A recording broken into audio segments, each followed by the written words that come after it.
Olá, pessoal. Aqui Verônica Navarro, pesquisadora do Nucus. A gente está hoje no podcast.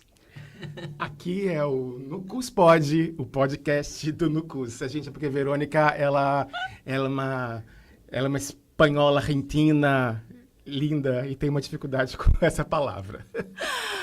Então, a entrevista, essa conversa, eu estou aqui com Djalma Turli e a gente vai conversar um pouco. Vai ser uma conversa um pouco em portunhol mesmo, mas eu vou falar devagar para que todo mundo consiga entender. Djalma é pesquisador no Nucus também, é vice-coordenador do núcleo.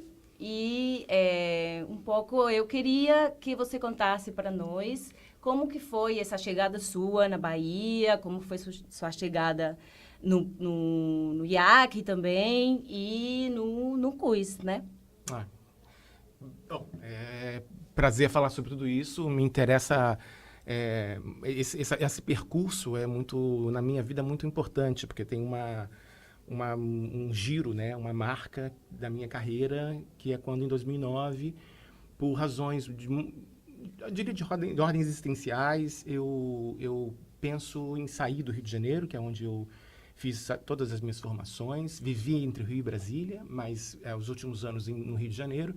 E no finalzinho de 2008, eu planejei a saída do Rio de Janeiro e fiquei pensando, tinha feito um trabalho muito importante para o Sesc Nacional de Dramaturgia e conheci todas as capitais do país e muitas cidades desses estados por conta desse projeto.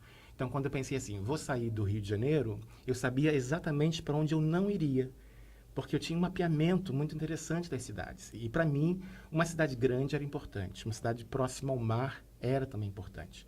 Então, na hora que eu escolhi, eu vim para cá. E a Bahia me recebeu de maneira muito... Eu vim meio tropicalista. O Gilberto Gil fala uma coisa assim, de gostar de gostar. E eu vim para cá com esse espírito, gostando de gostar da Bahia. E ela foi muito generosa comigo, desde que cheguei para inaugurar esse instituto, que é o Instituto Interdisciplinar, né, o IAC, do qual eu sou professor. E o giro acontece aí, porque vinha do Rio de Janeiro de formações disciplinares. Eu sou diretor de teatro, por um lado, eu sou professor de letras, de outro, e atuei na minha vida dando aulas de interpretação, dirigindo espetáculos e dando aula de literatura.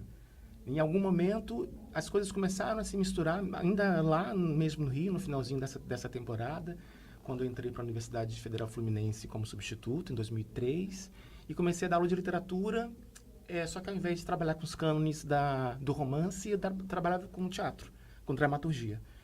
E aí, em 2009, aparece esse instituto interdisciplinar, e eu chego aqui, eu sou um professor pioneiro desse instituto, outro dia eu sou o decano do instituto, então, o mais antigo professor desse instituto.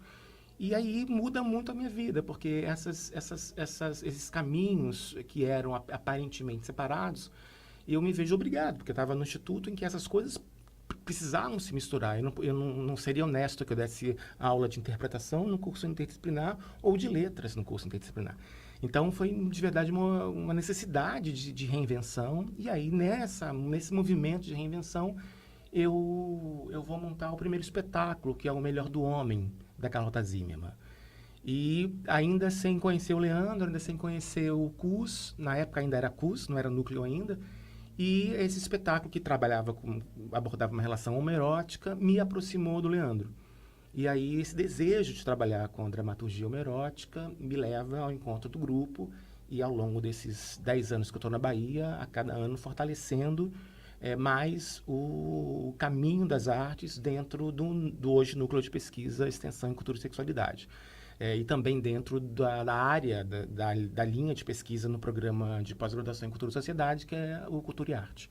Então, nesse momento, eu começo a pensar no teatro como atravessado pelos estudos de gênero e sexualidade, especialmente da teoria queer. Aí começa uma sequência de trabalhos que vão discutir isso, né? O Melhor do Homem é o primeiro, depois tem Salmo 91, depois tem Três Cigarros e Última Lasanha, Uma Mulher Impossível, Que os Outros Sejam Normal, que é um texto que eu faço inspirado no título do livro do Leandro.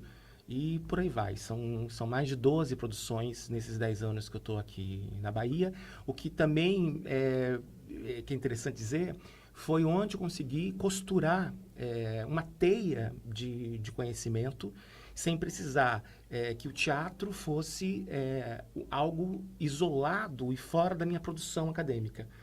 Hoje eu consigo, a experiência na Universidade Federal da Bahia, no Instituto Interdisciplinar, ela me possibilitou concatenar isso. A minha produção artística hoje, ela está implicada com a minha produção intelectual. Isso é um ganho imenso para um artista que é um intelectual da academia.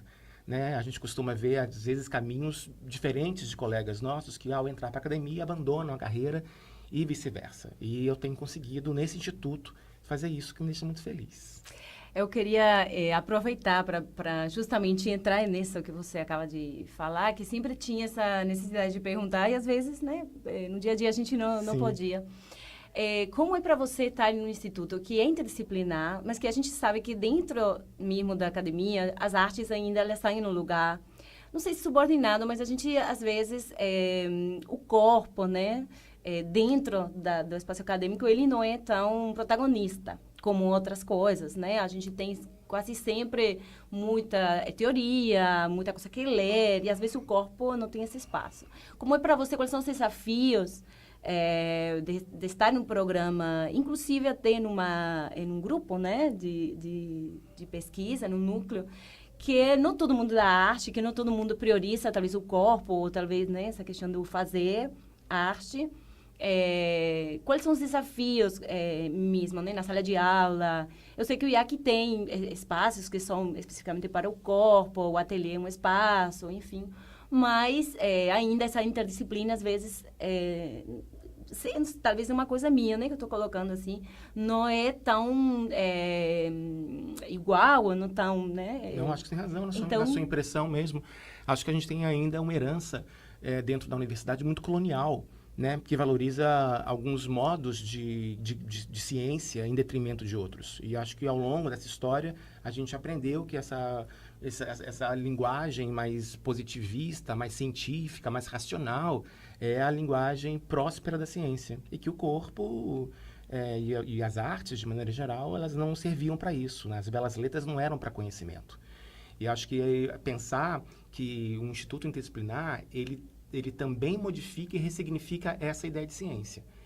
Então, eu, com isso, tenho... E aí, uma coisa que, num podcast que eu fiz com o Leandro Collin, a gente fala sobre disputa dos campos de conhecimento. Eu acho que a arte, a partir dessa perspectiva interdisciplinar, ela também é uma disputa de conhecimento. Ela é uma inversão, ela é um giro de valores. A gente precisa também dizer que a arte, com as suas características fundamentais, que não são as mesmas de um trabalho científico mais clássico, elas também são produtoras de ciência. Então, isso é um campo importante que nós, dentro do CUS, dentro da linha de pesquisa em cultura e arte, a gente tem pensado e exercitado isso, né? Criando potencialmente conhecimentos em gênero e sexualidade a partir da arte. É o que tem feito na Ateliê Voador. Você citou agora, eu acabei me dizendo, né, que esse desdobramento estético, prático do NUCUS, que a gente desenvolve dentro da Ateliê Voador, que é um híbrido entre uma companhia que é criada dentro desse universo acadêmico. A gente procura traduzir nos espetáculos parte disso que a gente... Não traduzir de maneira didática, né, mas traduzir a partir das ferramentas da arte e fazer ciência e filosofia política através dos códigos da arte. Acho que essa é a grande virada que a gente dá quando pensa na arte por esse prisma de uma epistemologia inovadora, né? É criação de conhecimento, é discussão, é uma filosofia política através de signos que são outros, que não aqueles cânones e clássicos que a gente aprendeu, que eram os caminhos únicos para se fazer ciência no país e no mundo, até no Ocidente, né? Acho que a gente tem desaprendido muito sobre isso. Aliás, desaprender é um verbo que nós temos usado muito, né? Desaprender como um conjunto de ferramentas teóricas que inclui as subalternidades, os estudos decoloniais, a teoria queer, para a gente poder dizer para as pessoas que existe um modo outro, parafraseando os decoloniais, de entender a sociedade, de entender a sociedade que de natural não tem nada. Acho que essa é a grande sacação que a gente tem no trabalho que desenvolvo na companhia. É mostrar para as pessoas, olha, o que existe aí na sociedade é ficção e, se é ficção, ela pode ser reescrita. Então, é essa capacidade de reescrever as nossas vidas e as nossas subjetividades que interessa a mim, especialmente, como produção, na arte, como produção de subjetividades, né? É dizer para as pessoas, é possível agenciar a sua forma de estar no mundo de uma outra maneira. Sim. Aí eu te levo agora para um outro lugar que também, como você transita esses lugares, né? Eu tenho a percepção, acho que várias pessoas, inclusive teve um dançarino que veio para o Festival Viva Dança há pouco tempo, da França, ele é um africano que mora na França, e ele ficou surpreendido, que disse que todas as pessoas que ele conheceu da dança, eles estavam ligadas à academia, todas, quem apresentava solos, quem apresentava oficinas, e ele se surpreendeu muito, né? E, enfim, Europa é outro contexto. A gente sabe que lá você não precisa entrar dentro da universidade para se formar artisticamente, tem outros espaços. Mas nós aqui, muitas vezes, ficamos presas de esse lugar acadêmico para criar, né? Presa em que sentido? É difícil, porque a gente não tem uma estrutura, talvez, não tem outras... todas as outras possibilidades de formação são pagas, às vezes, né? Cursos, enfim...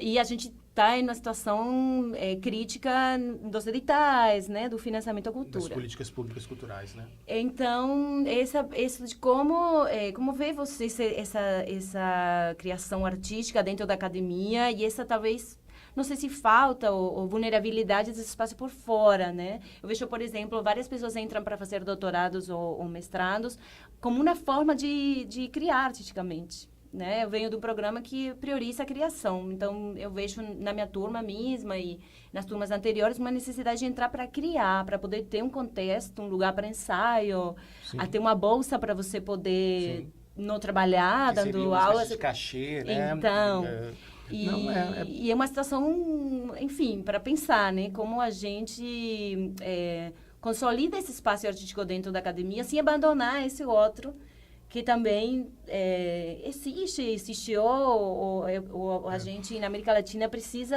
aprofundar mais. Verônica, esse aspecto que você ressalta, ele é interessante, e aqui na Bahia, de maneira muito especial, diferente, por exemplo, do Rio de Janeiro, onde as escolas, e eu vou falar das escolas de teatro, que são as que eu conheço, porque trabalhei muitos anos numa, inclusive. Na Bahia, existe um contexto muito diferente que é preciso, inclusive, chamar atenção para isso, do ponto de vista de ser um ponto de análise, de estudo sobre isso. A Escola de Teatro da Bahia, em particular, é uma escola que está inserida no mercado profissional da Bahia, talvez por questões que você aponta na sua fala. Né? Tanto professores, alunos, mesmo da graduação em direção, alunos do mestrado e doutorado, são hoje produtores de peças que estão no mercado profissional. Não há uma diferença na Bahia entre a peça da escola e a peça profissional.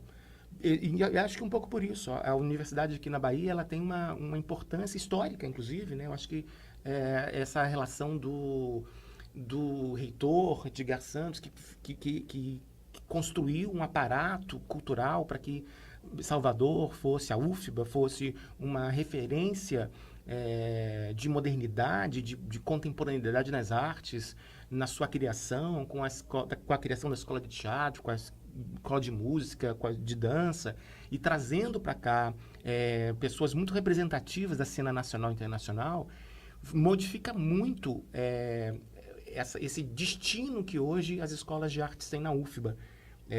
Todas as escolas de artes, em especial a teatro, que é aqui eu me detenho um pouco mais, mas é interessante perceber que as escolas de artes, elas são... Os artistas estão ali. Talvez por essas questões que você aponta, né? O mercado profissional, às vezes, ele exige da gente uma pressa que você não tem uma política cultural fortalecida no Estado para manter, por exemplo, um trabalho ensaístico durante mais de 2 meses.